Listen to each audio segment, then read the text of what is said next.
Abuja. My predecessor bought it for 800 million. We furnished with 200 million, 1 billion, and we are spending about over 10 million every month to keep this house going. I said, no, what are we doing? It's too expensive.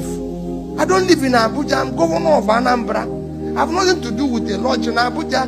We have to shut it down. It doesn't work. And they say we have to use it.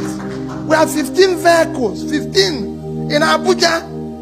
15 vehicles, so 15 drivers. Doing what? Say, listen, we are not governor of Anambra State. And I have 15 drivers in Abuja. How can this be? And people give us the schools that we need it. We even have a lodge in Lagos.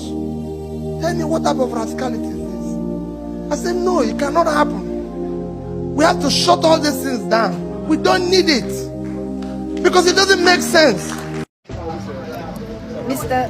Peter Obi is a thoroughbred professional and fellow of the Chartered Institute of Bankers of Nigeria.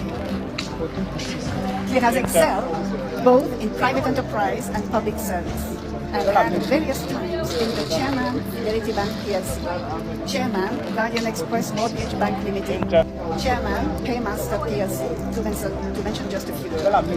As governor, he was elected vice chairman of the Nigeria Governors Forum and chairman Southeast Governors Forum, amongst numerous other federal government appointments. Recently honored as the outstanding Igbo man of the decade by the Champion newspaper, Mr. Obi is credited with introducing fundamental changes in Nigerian politics and is remembered for the following achievements while in office: exemplary commitment to reforms and development, building relationships between Anambra State and other countries such as USA, Britain, Russia, European Union, Belgium, Israel, Venezuela, and others. Attracted big Fortune 500 companies like SAB Miller, Distel, and GlaxoSmithKline, Nemeth Pharmaceuticals, etc.